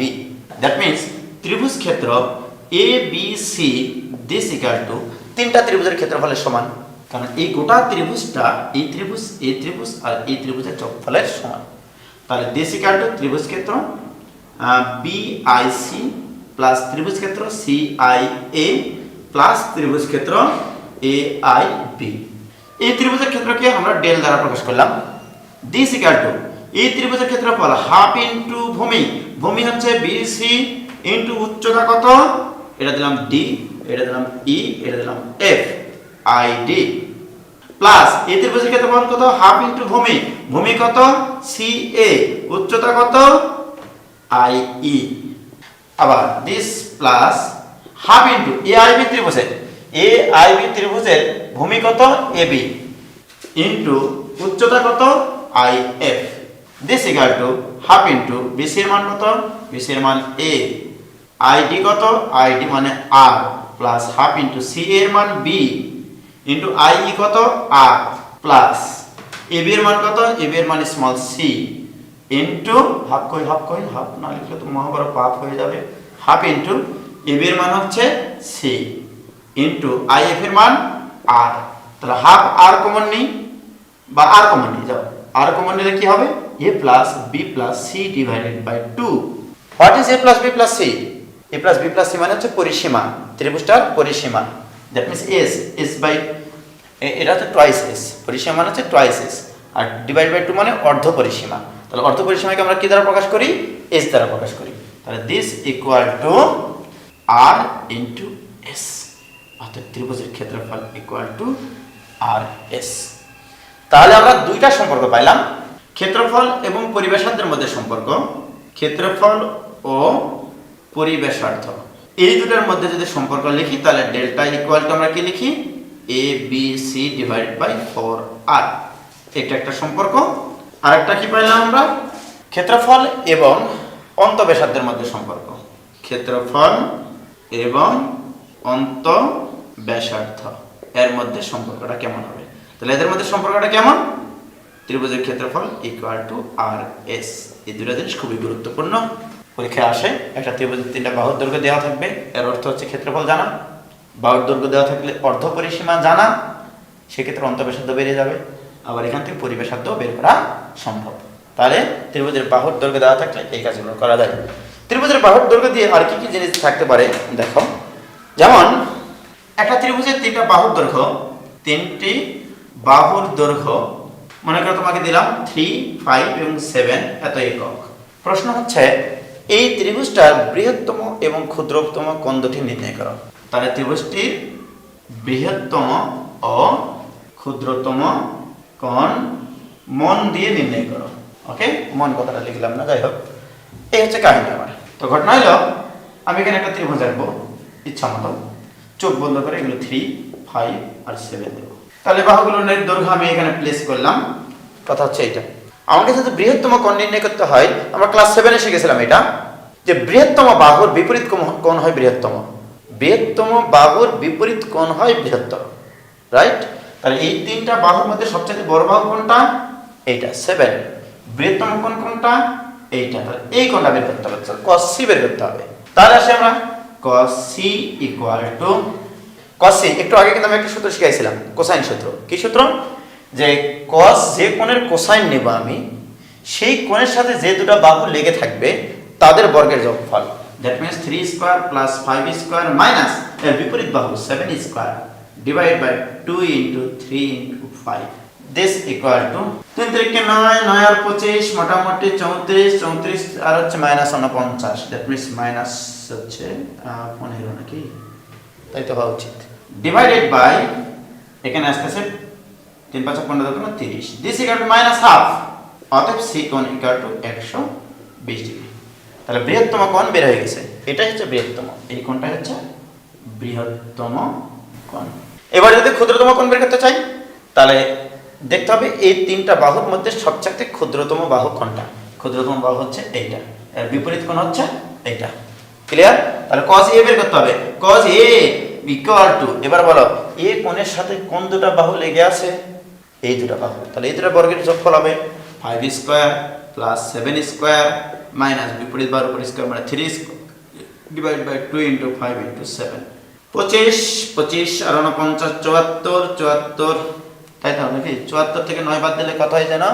65 ডিভাইডেড বাই এখানে কত থাকছে? 5 7 35 দেখুন 70। তাহলে 5 দিয়ে কাটলে 5 13 65, 5 14 70। তাহলে cos a ইকুয়াল টু এটা। অতএব a কোণ ইকুয়াল টু cos ইনভার্স 13/14। এটাই হচ্ছে ক্ষুদ্রতম কোণ।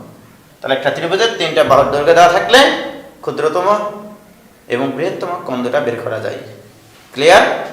ওকে, এবার আমরা হচ্ছে সাইন রুল এবং কোসাইন রুলের অ্যাপ্লিকেশন দেখব বিভিন্ন অঙ্কে।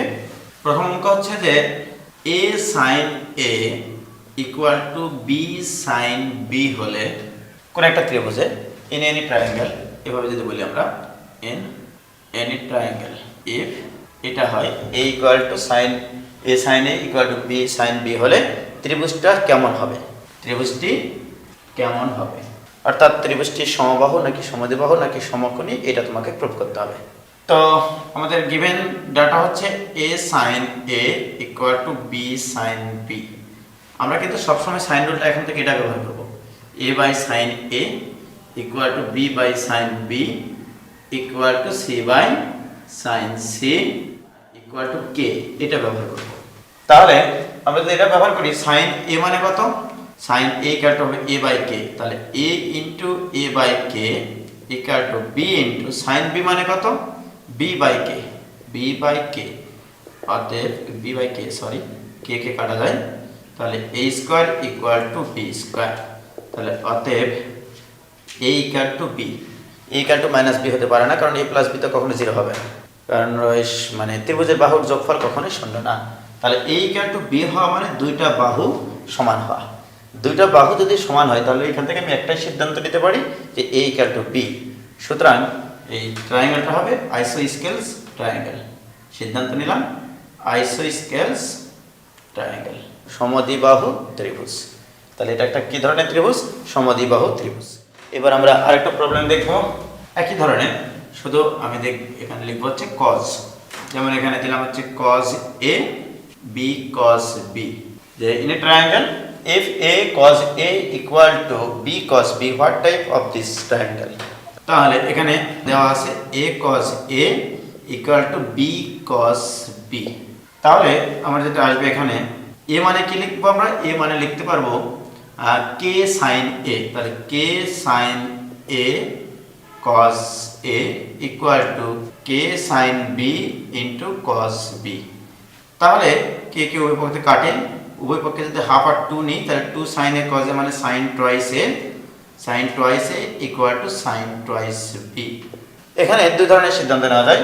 sin 2a equal to sin 2b হলে, যেহেতু আমরা জানি কোণের মান 0 থেকে 180 ডিগ্রি পর্যন্ত, ত্রিভুজের তিন কোণের সমষ্টি 180 ডিগ্রি। 0 থেকে বড় 180 ডিগ্রি থেকে ছোট যে কোনো কোণ হতে পারে।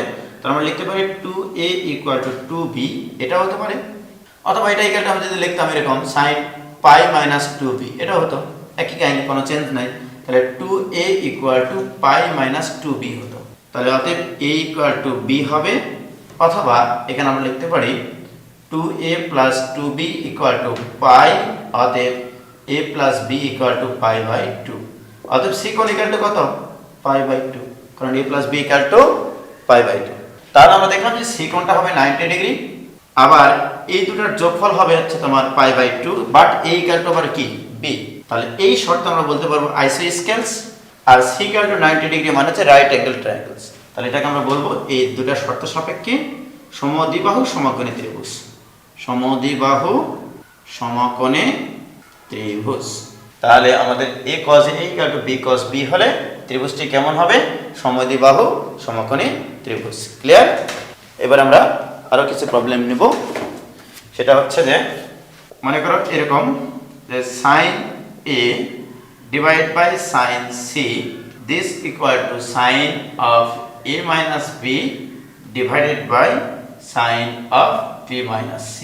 এটা হলে দেখাও যে a স্কয়ার b স্কয়ার এবং c স্কয়ার এরা সমান্তর শ্রেণীভুক্ত হবে। সমান্তর শ্রেণীভুক্ত হবে। এখন কথা হলো যে আমি এটাকে লিখতে পারি, দেখো এটা দেওয়া আছে sin, আমাকে দেখাতে হবে a স্কয়ার b স্কয়ার এবং c স্কয়ার সমান্তর শ্রেণীভুক্ত। সমান্তর মানে কি?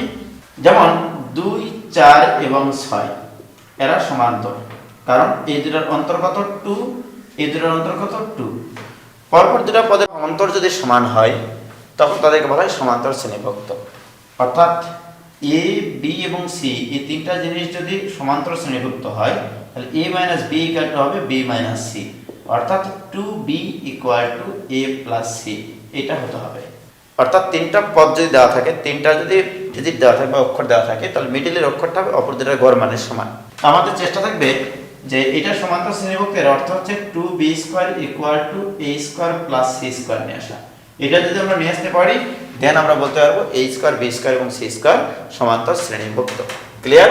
তাহলে নিয়ে আসি এখানে দেখি sin a কে লেখা যায় sin of pi minus b plus c divided by sin c কে লেখা যায় pi minus a plus b, this equal to sin of a minus b divided by sin of b minus c।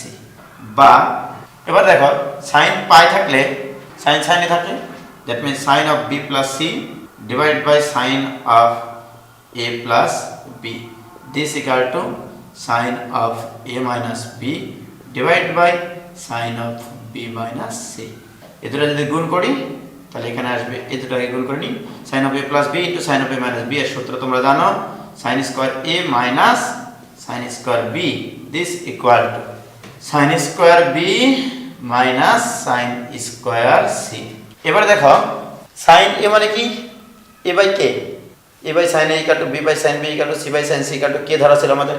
তাহলে এটা a by k মানে a square by k square minus b square by k square equal to B square by k square minus c square divide by k square. তাহলে k square সব কাটি, তাহলে অর্থাৎ থাকে a square minus b square equal to B square minus c square. অতএব b square এর পাশে পার করো, সি স্কোয়ার এর পাশে পার করো, হবে two B square equal to A square plus C square. তাহলে দেখো two B square equal to A square plus C square, এটা হলে কি হবে এ স্কোয়ার বি স্কোয়ার এবং সি স্কোয়ার সমান্তর শ্রেণীভুক্ত হবে। ক্লিয়ার? তাহলে এটা একটা প্রবলেম হলো।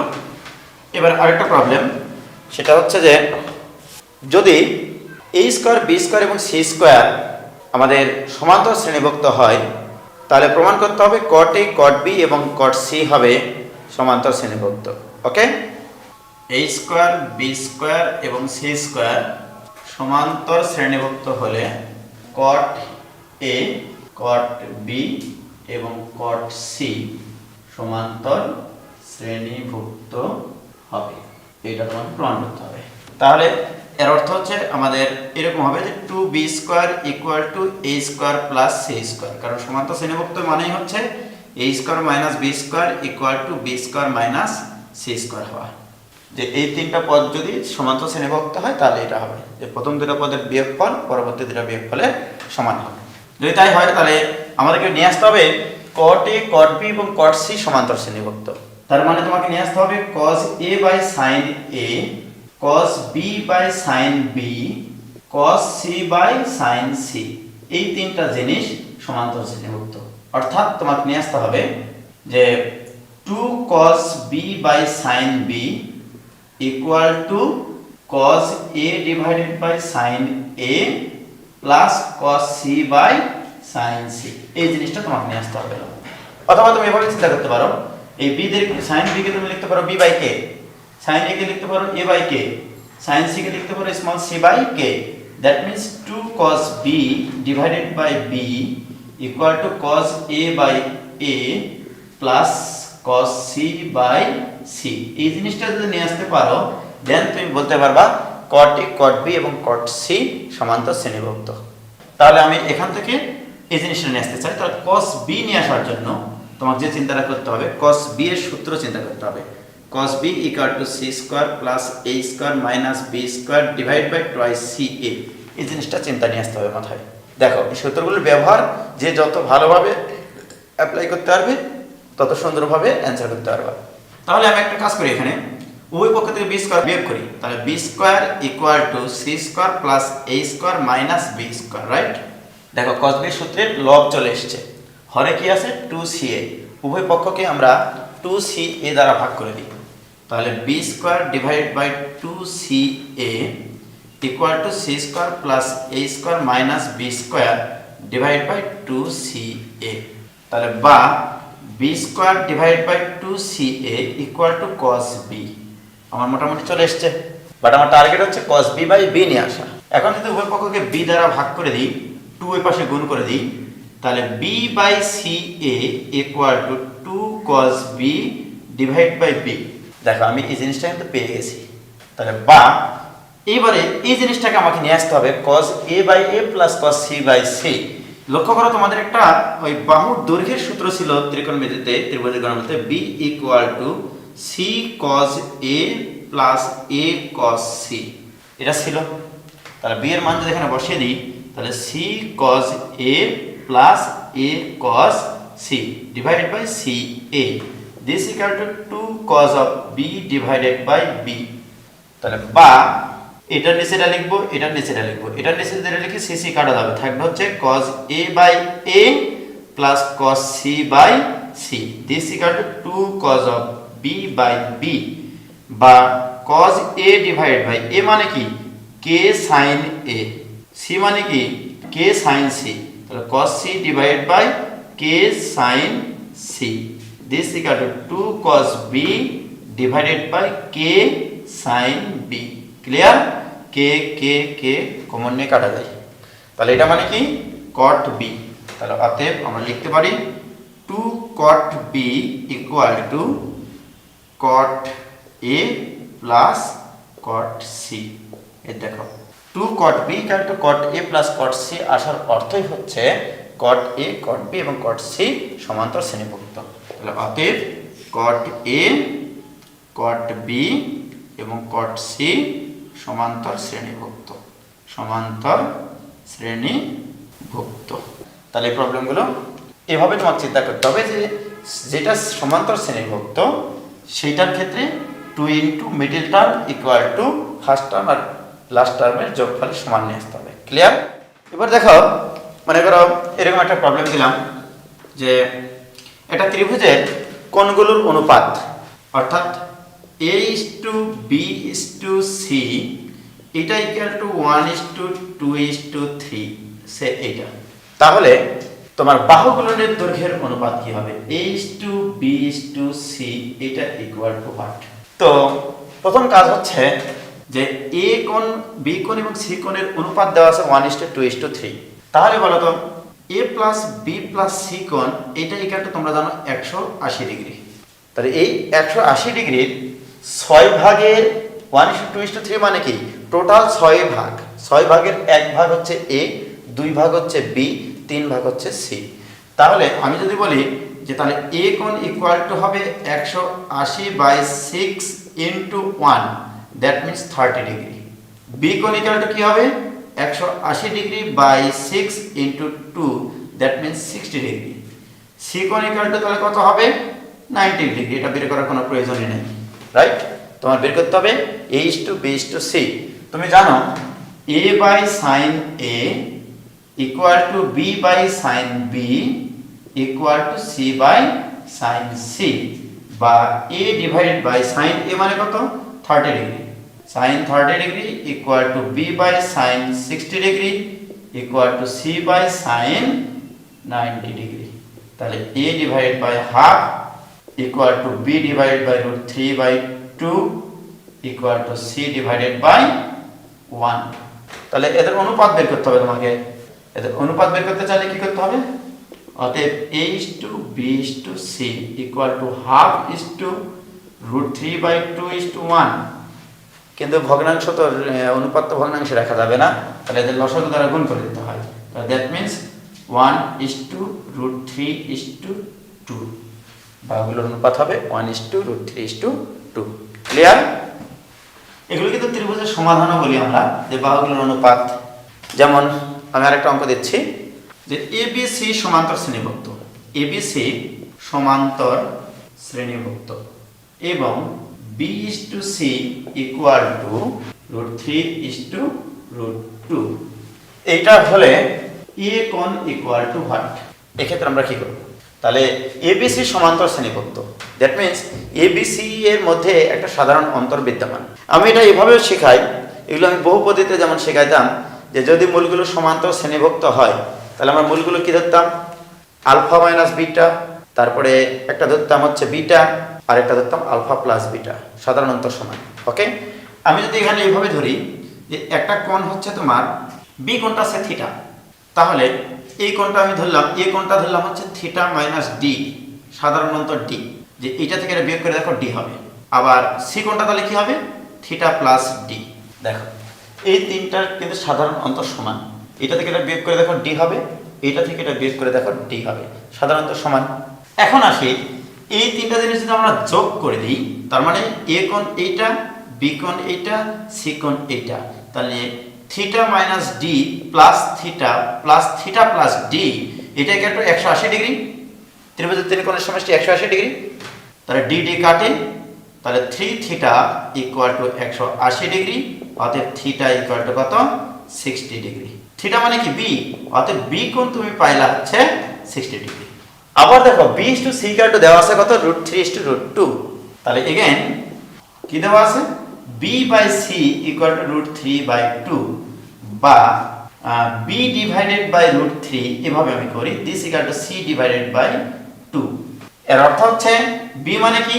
B মানে আমরা জানি K sin B divided by √3 equal to K sin C divided by 2। কারণ আমরা জানি A by sin A equal to B by sin B equal to C by sin C equal to K। তাহলে K কে কাটেন। এবার বলো B কোণের মান 60 ডিগ্রি তুমি জানো, sin 60 ডিগ্রির মান √3/2, that means sin 60 degree divide by √3 equal to sin C divide by 2। এখান থেকে আমি সিকোণ পাবো, লক্ষ্য করো। sin 60 ডিগ্রি মানে √3/2, √3/2 divided by √3, this equal to sin c divided by 2। √3 কাটে, তাহলে আমার আসে sin c divided by 2 equal to half. অতএব sin c ইকুয়াল টু কত? 1। অতএব c ইকুয়াল টু 90 ডিগ্রি। তাহলে c এর মান আসলো 90 ডিগ্রি, b এর মান আসলো 60 ডিগ্রি। যদি তাই হয় তাহলে আমার a এর মান কত আসবে? তাহলে অতএব a ইকুয়াল টু আসবে 90 60 30 150 আর a ইকুয়াল টু আসবে 30 ডিগ্রি। ক্লিয়ার? এটা অ্যানসার। ওকে, এখানে একটা মহা বড় ছোট্ট একটা ভুল আছে, সেটা হচ্ছে b/c ইকুয়াল টু √3/√2 ছিল, রাইট? এখানে আমরা দিয়েছি √3/2, তাহলে প্রশ্নটা পরিবর্তন করে নিই, এত আর কাটাকাটি করতে হবে না, রাইট? আমি দিলাম যে b/c ইকুয়াল টু √3/√2, সমস্যা তো নেই। তাহলে √3/2 হলে আমার a এর মান 30 ডিগ্রি, তাহলে আর কোনো ভুল থাকছে না, রাইট? আর যদি তুমি এটা দিয়েই করো যে √2 আছে, আমি √2 দিয়েই করবো ভাই, আপনি প্রশ্ন প্রথমে যা লিখেছিলেন সেটা দিয়ে অ্যান্সার করে দেন, রাইট? ওকে, তাহলে এখানে তুমি কি করবা? এখানে √2 দিবা, এখানে √2 দিবা, ওকে, এখানে তুমি √2 দিবা, এখানে তুমি √2 দিবা, তাহলে এখানে তুমি দিবা √2। তাহলে সেক্ষেত্রে কি হবে? এটা ইকুয়াল টু হবে sin c/√2, sin c/√2 এটা হবে। তাহলে sin c ইকুয়াল টু কত হবে? √2/2, that means 1/√2, that means c equal to হবে 45 ডিগ্রি। c ইকুয়াল টু যদি 45 ডিগ্রি হয়, b ইকুয়াল টু 60 ডিগ্রি হয়, তাহলে b plus c equal to হবে 105 ডিগ্রি। অতএব a ইকুয়াল টু তখন কি হবে? অতএব a ইকুয়াল টু হবে 75 ডিগ্রি। তাহলে দুটো অঙ্ক করা হয়ে গেল, যে √3/√2 হলে a ইকুয়াল টু 75 ডিগ্রি, √3/2 হলে a equal two 30 degree. Clear? এবার একটা প্রবলেম করি, যে a/b/c এটা ইকুয়াল টু 3/4/5 হলে দেখাও যে a plus √2c equal two 2b। এই প্রমাণটা আমরা করতে চাই, কোনগুলো দেওয়া আছে এগুলো বের করতে হবে। তাহলে আমার এখানে দেওয়া আছে a/3 equal to b by, বা তুমি একবারে বের করো, একবারে বের করি। a কোণ ইকুয়াল টু কি হবে? মোট কোণ আমরা জানি 180 ডিভাইডেড বাই মোট অনুপাত হচ্ছে 4 5 9 3 12 ইনটু 3, দিস ইকুয়াল টু, তাহলে 180 কে 12 দ্বারা ভাগ করলে কত হবে? তোমার হচ্ছে 12 কে 12 থাকে 6 7 4 15 60, 5 12 60 মানে 15 3 15 45, a equal two 45 degree. That means এটা কাটলে হয় 15 3 15 45। তাহলে b ইকুয়াল টু কত হবে? 180 divided by 12 into 4, this equal to 4 15 60 degree. c কোণ ইকুয়াল টু কত হবে? 180 degree divided by 12 into 5 5 15 75 degree. তাহলে a b এবং c কোণের মান আমাদের হয়ে গেল। তাহলে a plus √2c equal two 2b, এখানে হবে আসলে 2√2b equal to 2c, right? এবার আসুন প্রমাণ করি আমরা। Now a plus √2b divided by c, এটার মান আমরা বের করব, অথবা 2c। এটার মান যদি আমি 1 দেখাতে পারি, যে a plus √2b divided by 2c এটা ইকুয়াল টু যদি 1 দেখাতে পারি, তাহলে আমরা লিখতে পারবো a plus √2b equal to 2c। তাহলে মান বসাই, তাহলে দিস ইকুয়াল টু, আমরা জানি a মানে কি k sin a plus √2 into k sin b divide by 2 into k sin c। k common নিয়ে কাটা দেওয়া যায়। sin a মানে কত?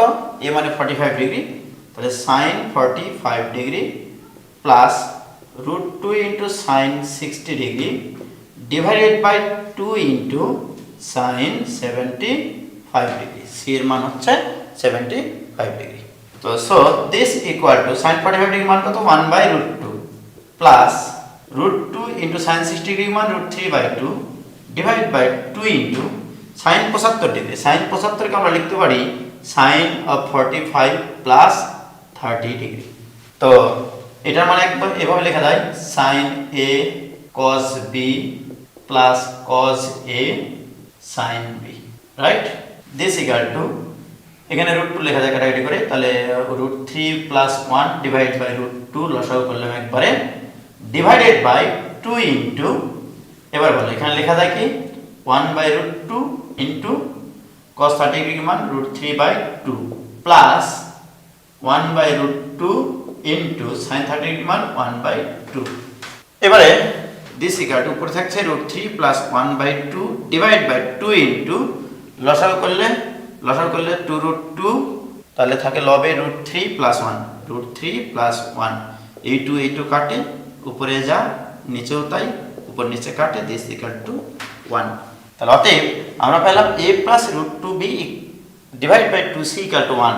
তাহলে অতএব লিখতে পারি a plus √2b equal to 2c। Clear? প্রমাণিত। আরেকটা প্রবলেম দেখো, b plus c divide by 11 equal to c plus a divide by 12 equal to a plus b divide by 13। এইটা হলে তোমাকে বের করতে বলা হচ্ছে cos a is to cos b is to cos c, এইটা ইকুয়াল টু পার্ট। তো আমি তোমাদেরকে বললাম আমার দেওয়া আছে যে b plus c divide by 11 equal to c plus a by 12 equal to a plus b by 13। This equal to আমি ধরলাম যে এই সবকটা হরের লবের যোগফল। তোমরা দেখো অনুপাত সমানুপাত ক্লাস 9-10 পড়েছ, a by b equal to b by c বা c বাই d, যেটাই বলো না কেন, c বাই d হলে এটাকে একটু লেখা যায় a plus c divide by b plus d। অথবা এইভাবে চিন্তা করো 1/2 ইকুয়াল টু 3/6। দেখো এখানে হাফ এখানে হাফ, দিস ইকুয়াল টু এদের যোগফল 1 প্লাস 3 দ্যাট মিন্স 4, 2 প্লাস 6 মানে 8।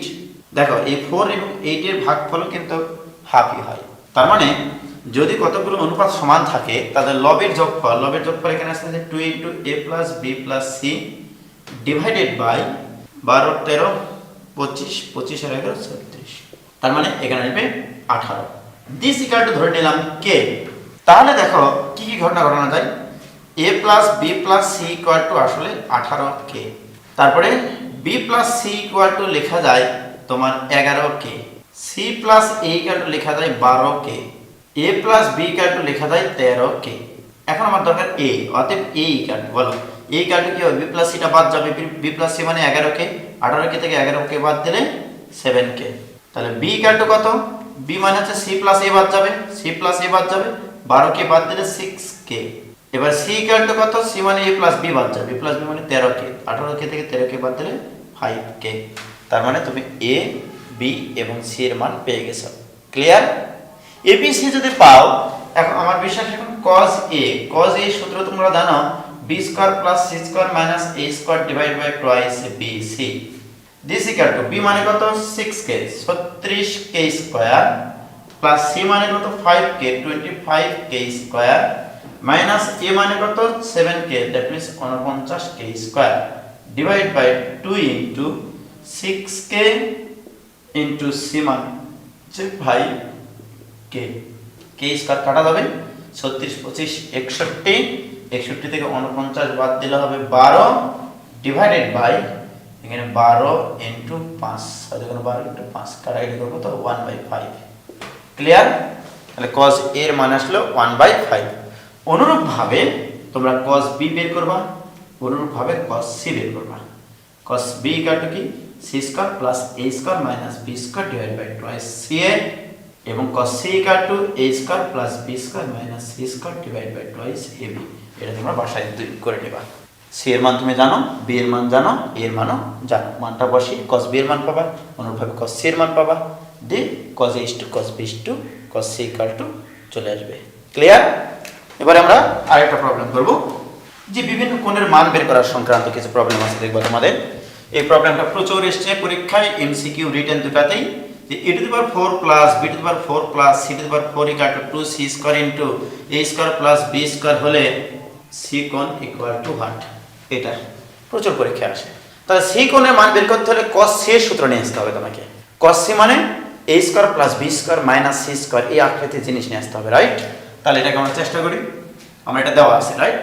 তাহলে এটাকে আমরা একটু সাজিয়ে লিখি, a square plus b square plus minus c স্কয়ারের উপর স্কয়ার দিলাম সঙ্গত কারণে। দেখো a স্কয়ারের উপর স্কয়ার, b স্কয়ারের উপর স্কয়ার, এভাবে দিলাম a স্কয়ারের উপর স্কয়ার, b স্কয়ারের উপর square, that means a⁴ b⁴, এখানে কিন্তু c⁴ আছে। আমি কি জন্য এটা দিলাম? কারণ আমি cos c এর সূত্র নেব। cos c এর সূত্র ছিল a square plus b square minus c square, this equal to, তাহলে এখানে থাকছে 2c square a square plus 2b square c square, গুণ করে নিলাম। এবার বলে a square plus b square plus c square সূত্র a plus b plus c whole square minus 2 into ab, that means a square b square, minus 2 into bc, minus minus plus 2 into b square c square, minus minus plus 2c square a square. This equal to 2c square a square plus 2b square c square. cut. তো থাকছে তোমার a square plus b square minus c square equal to 2a square b square. কিন্তু আমরা জানি যে cos c এর সূত্র নিয়ে আসতে গেলে এর নিচে কিন্তু 2ab নিয়ে আসতে হবে, রাইট? তাহলে আমরা একটা কাজ করে নিয়ে আগে বর্গমূল করে নিই a square plus b square minus c square equal to plus minus √2ab। উভয় পক্ষকে 2ab দ্বারা ভাগ করে দিলে a square plus b square minus c square divide by twice ab equal to plus minus 2 দ্বারা ভাগ করে 1/√2। এটা মানে কি cos c, তাহলে cos c equal to plus minus 1/√2। তাহলে একবার প্লাস চিহ্ন নাও, একবার মাইনাস চিহ্ন নাও, c কাটা আসবে 45 ডিগ্রি আর এটা আসবে 135 ডিগ্রি। তাহলে আমাদের ত্রিভুজের গুণাবলীর প্রবলেম শেষ। এবার দেখো যে একটা প্রবলেম লিখি যে এ বি সি ত্রিভুজের তিনটি শীর্ষবিন্দু হতে বিপরীত বাহুর উপর লম্ব দূরত্ব P1, P2 ও P3 হলে দুইটা মান বের করব। একটা হচ্ছে P1 to the power -1 plus P2 to the power -1 plus P3 to the power -1 equal to what. আর একটা হচ্ছে 2 number problem P1 to the power -2 প্লাস P2 টু দি পাওয়ার -2 প্লাস P3 to the power -2 equal to what. এবং এই মানগুলো নিব আমি হচ্ছে ত্রিভুজের বাহু এবং ক্ষেত্রফলের মাধ্যমে প্রকাশ করব। যেমন এই হচ্ছে ABC একটি ত্রিভুজ। আমরা জানি এ কোণের বিপরীত বাহু স্মল a, স্মল বি কোণের বিপরীত বাহু স্মল b এবং সি কোণের বিপরীত বাহু স্মল c। আমার এখানে যেটা দেওয়া আছে যে ABC বিন্দু তিনটি হতে বাহুগুলোর উপর লম্ব দূরত্ব P1, P2 এবং P3। তাহলে এখান থেকে এর উপর একটা লম্ব টানি, এখান থেকে এর উপর একটা লম্ব টানি এবং এখান থেকে এর উপর একটা লম্ব টানি। ওকে, এইটুকু দৈর্ঘ্য দেওয়া আছে তোমার হচ্ছে P1, এটার দৈর্ঘ্য দেওয়া আছে P2, এটার দৈর্ঘ্য দেওয়া আছে P3। তাহলে তোমরা জানো ত্রিভুজের ক্ষেত্রফল ইকুয়াল টু হাফ ইনটু ভূমি কত a। এটার ক্ষেত্রে আমরা যদি চিন্তা করি আমি এই লম্ব নিয়ে কাজ করছি, তাহলে হাফ ইনটু ভূমি ইনটু উচ্চতা। অতএব P1 ইকুয়াল টু 2 ত্রিভুজ ক্ষেত্র ডিভাইড বাই a। তার মানে P1 এর পরিচয় আসতেছে P1 ইকুয়াল টু 2 ত্রিভুজ ক্ষেত্র ডিভাইডেড বাই a। এর অর্থ হচ্ছে এই বিন্দু থেকে যে বাহুর উপর লম্ব টানেছি সেই বাহুর দৈর্ঘ্য। অনুরূপভাবে P2 ইকুয়াল টু কত আসবে? P2 ইকুয়াল টু গোটা ত্রিভুজের ক্ষেত্রফলের দ্বিগুণ, দ্যাট মিন্স 2 ত্রিভুজ ক্ষেত্র ডিভাইড বাই যে বাহুর উপর লম্ব টানেছি। কোন বাহুর উপর লম্ব টানেছি? এই বাহুর উপর। বাহুর দৈর্ঘ্য কত? b, this is b। P3 equal to তাহলে কত হবে? 2 ত্রিভুজ ক্ষেত্র ডিভাইডেড বাই কত? c, this is c। এটা মেকানিক্সেও কাজ করে। একটা অঙ্ক ছিল তোমাদের ABC ত্রিভুজের তিনটা শীর্ষবিন্দু হতে বিপরীত বাহুর উপর লম্ব টানা হয়েছে এবং বাহুগুলো বরাবর PQR মানে তিনটি বল ক্রিয়াশীল ছিল, ওই ক্ষেত্রে লম্ব দূরত্বগুলো কাজ করে। এখন আমার দরকার P to the power -1, P2 to the power -1, P3 to the power -1 equal to what. তাহলে অতএব 1/P1 plus 1/P2 plus 1/P3। 1/P1 মানে হচ্ছে এটা, 1/P2 মানে হচ্ছে এটা, 1/P3 মানে এইটা। তাহলে this equal to a divided by 2 ত্রিভুজ ক্ষেত্র প্লাস b ডিভাইডেড বাই 2 ত্রিভুজ ক্ষেত্র, this plus c divided by 2 ত্রিভুজ ক্ষেত্র। দিস ইকুয়াল টু 2 ত্রিভুজ ক্ষেত্র into a plus b plus c। This equal to what is this? This is 2s divided by 2 ত্রিভুজ ক্ষেত্র। পরিসীমা 2 কাটে, this equal to s by ত্রিভুজ ক্ষেত্র। তাহলে আমরা পাইলাম P to the power -1, P1 to the power -1 plus P2 to the power -1 plus P3 to the power -1 equal to s divided by ত্রিভুজ ক্ষেত্র। তোমাদের আরো একটা জিনিস জানা আছে, আমি একটু আগে এটা করাইছি, অন্তঃব্যাসার্ধ এবং ক্ষেত্রফলের মধ্যে সম্পর্ক।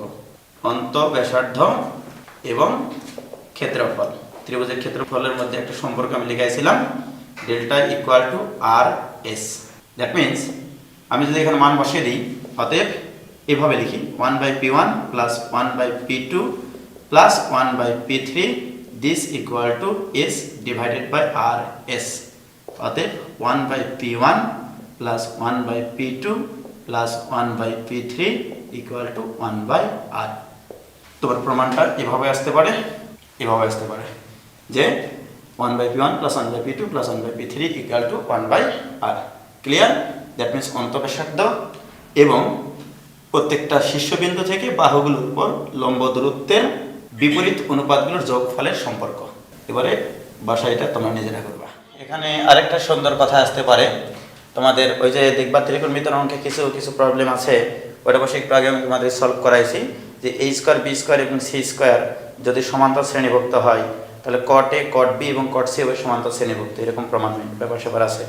তো এখানেও যেমন এখানে আরেকটা ঘটনা ঘটে যে আমি যদি বলতাম যে এই শর্ত তিনটা দিই যে এবিসি ত্রিভুজের তিনটি শীর্ষবিন্দুতে বিপরীত বাহুর উপর লম্ব দূরত্ব p1 p2 এবং p3 এরা যদি সমান্তর শ্রেণীভুক্ত হয় তাহলে 1/a 1/b এবং 1/c এরা হবে সমান্তর শ্রেণীভুক্ত।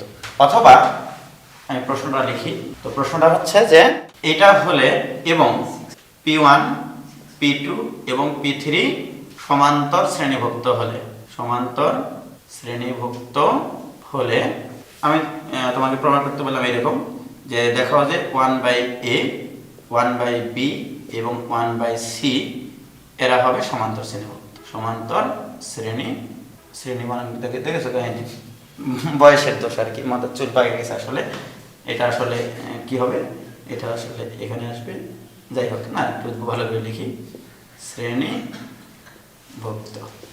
ক্লিয়ার?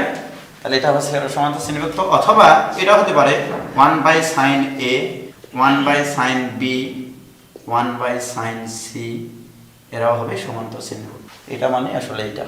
ক্লিয়ার? তো এটা আমরা কিভাবে করব? একটু আগে আমরা দেখেছিলাম যে p1 ইকুয়াল টু s ছিল 2 ত্রিভুজ ক্ষেত্র divide by a, p2 equal to s ছিল 2 ত্রিভুজ ক্ষেত্র divide by b, p3 equal to s ছিল 2 ত্রিভুজ ক্ষেত্র ডিভাইড বাই c। আমি তোমাদেরকে বলেছি যে p1 p2 এবং p3 সমান্তর শ্রেণীভুক্ত থাকবে। এর অর্থ হচ্ছে p1 minus p2 equal to হবে p2 মাইনাস p3। প্রথম দুটো পদের অন্তর পরবর্তী দুটো পদের অন্তরের সমান হবে। তাহলে আমাকে এই তিনটা জিনিস আবার সমান্তর শ্রেণীভুক্ত দেখাইতে হবে। এর অর্থ হচ্ছে 1/a minus 1/b equal to 1/b minus 1/c দেখাতে হবে। তো এখন মানগুলো যদি এখানে বসিয়ে দিই তাহলে তো অ্যান্সার কমপ্লিট। দ্যাট মিনস 2 ত্রিভুজ ক্ষেত্র ডিভাইড বাই a মাইনাস 2 ত্রিভুজ ক্ষেত্র divide by b equal to 2 ত্রিভুজ ক্ষেত্র ডিভাইড বাই b মাইনাস 2 ত্রিভুজ ক্ষেত্র ডিভাইড বাই c। 2 ত্রিভুজ ক্ষেত্র সবকটা পক্ষ থেকে ওই পক্ষ থেকে কেটে যায়, থাকে 1/a minus 1/b equal to 1/b minus 1/c। অতএব আমরা সিদ্ধান্ত নিতে পারি 1/a 1/b 1/c সমান্তর শ্রেণীভুক্ত, সমান্তর শ্রেণীভুক্ত। ক্লিয়ার? অথবা আমি এই প্রশ্ন এইভাবে আসতে পারে যে আমি তোমাদেরকে বহুপদী চ্যাপ্টারে শেখাইছিলাম একটা প্রবলেম, সেটা হচ্ছে ABC হারমোনিক প্রগমনে থাকে।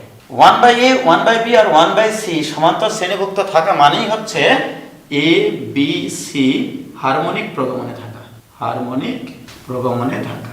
হারমোনিক মানে ABC হারমোনিক থাকবে মানে এদের বিপরীত অনুপাতের পরপর দুটা পদের বিপরীত অনুপাতের বিয়োগফল দুটা সমান হবে।